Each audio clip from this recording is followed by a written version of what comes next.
In today's video, I want to give you a status update on the government shutdown. Here's the current situation. It's kind of embarrassing, but I'm going to give it to you straight. The Senate has tried to pass the government funding bill 7 times and it keeps on failing. Now, you would think that after the third failed attempt, they would kind of get the hint that it's going to keep on failing, especially if they don't change it. I mean, the Republicans and Democrats, they're not negotiating. They keep on voting on the same thing. But no, I mean, they voted on it 7 times and they keep on getting the same result. Like, what a shocker, right?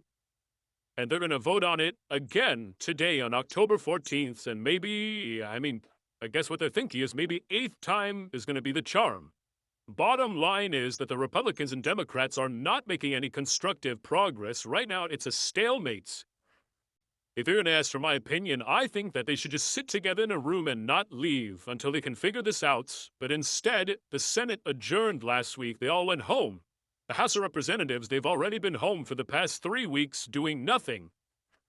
Right now, the Senate just came back to D.C., but we're going to see if they keep on playing this game of cold shoulder and not talking to one another, not negotiating. But I guess what do they care? These politicians are still getting paid. Okay, so the situation is the Senate last voted on the funding bill on Thursday, October 9th, and there are 100 seats in the Senate. They need 60 votes to pass this bill. The Republicans control 53 of these seats in the Senate. So the Republicans cannot do it by themselves. The Democrats cannot do it by themselves. So the Republicans and Democrats have to work together. And the last time that they voted on this last week, the bill got 54 votes in favor, so that's very far from the 60 that they need. Okay, so what are the Republicans and Democrats fighting about?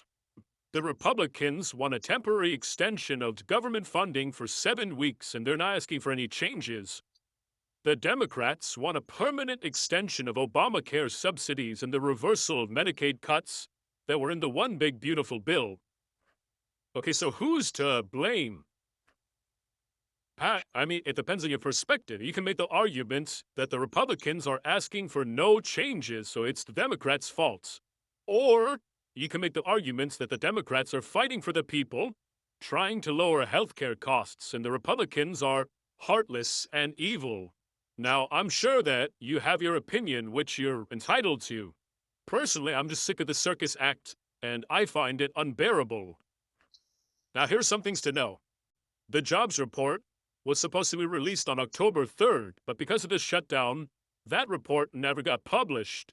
And the CPI inflation report was supposed to be released on October 15th. That's not happening. Okay, but here's what you need to know. The U.S. government has a statutory obligation deadline to produce the CPI inflation reports in order to calculate the cost of living adjustment for Social Security recipients.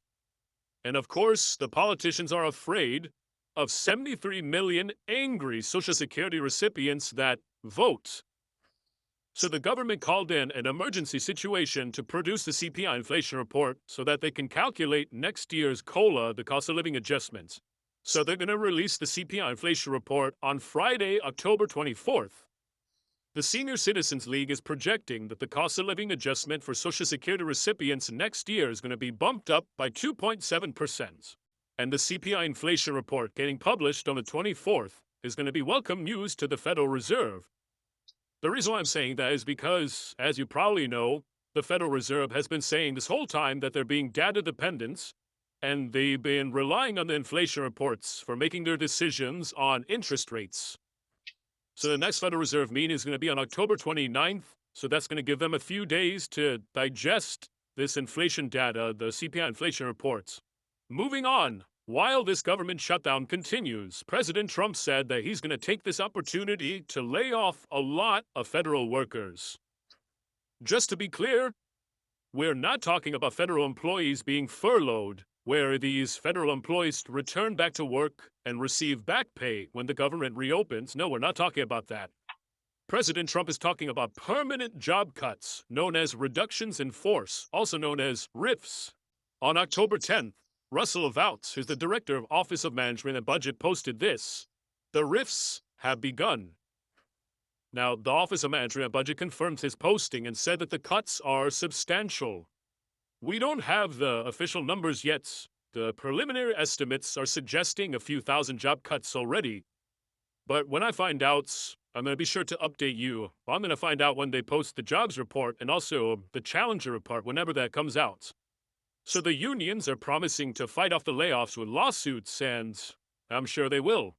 Now, I want to tell you about the current situation regarding the negotiations, or I guess you could say the lack of negotiations between the Republicans and the Democrats. As I told you, it's a stalemate. They're playing a game of chicken, and neither party is budging. So here's what happened. President Trump delegated the negotiations to the leader of the Republicans in the House and the Senate. So those two top Republicans are Speaker of the House Mike Johnson, who you can see a picture of him on the left, and Senate Majority Leader John Thune, who's on the right. Now the Republican mostly in the Senate, so the Republican senators are quietly complaining that they want President Trump to get more involved in the negotiations. Because whatever Trump says and negotiates with the Democrats, the Republicans are going to get behind it. They're going to support it, except maybe, one or two Republican senators. So a good question is, why is President Trump not getting involved in the negotiations? It's because President Trump has been busy working on the peace agreements in the Middle East. He just stopped by Israel. He just stopped by Egypt. Now he got back to D.C. Okay, now why was all of this, the peace agreement so important to President Trump? It's because President Trump was trying to win the Nobel Peace Prize. But the Nobel Peace Prize was awarded to Venezuela's opposition leader, and they got President Trump in the White House very upset. President Trump said, and I quote, "Everyone says I should get it." The White House communications director said, and I quote, "The Nobel Committee proved that they place politics over peace." But Machado, the Nobel Peace Prize recipient, dedicated the prize to President Trump, probably to just stay on his good side. She said, "I dedicate this prize to the suffering people of Venezuela and to President Trump for his decisive support of our cause." Okay, now that President Trump's ambitions for a Nobel Peace Prize have concluded, what does this mean? It means that he can now refocus on the United States of America. He can focus on reopening the federal government. And the Republicans are looking for Trump's leadership because things have been going nowhere with Thune and Johnson at the helm. And I want to address this. Last week, there was concern that our troops would not get their paychecks on October 15th. But President Trump found the money to get our troops paid. President Trump wrote, "I am using my authority as Commander-in-Chief to direct our Secretary of War to use all available funds to get our troops paid on October 15th. We have identified funds to do this." So this is good news for our troops.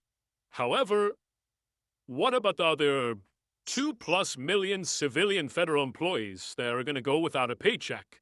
Let's take a look at this. Who is getting more blame for the government shutdown? Is it the Republicans or the Democrats? Both parties and President Trump are getting blamed, at least according to this Reuters poll. All right, it's pretty neck and neck. Now, here's my take on the situation. The government shutdown is materially affecting millions of Americans, and just take a look at this poll and look at other polls if you want. Neither party's doing themselves any favors. They're both being blamed.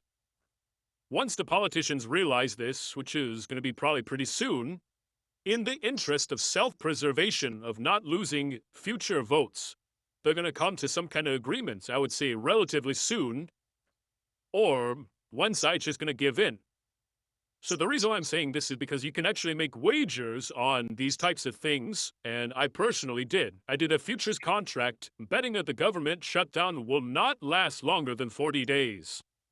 So that I would say the odds, when I did this, the odds were actually kind of amazing. It was close to 1-to-1, and I would take that bet any day. That's my take on the situation.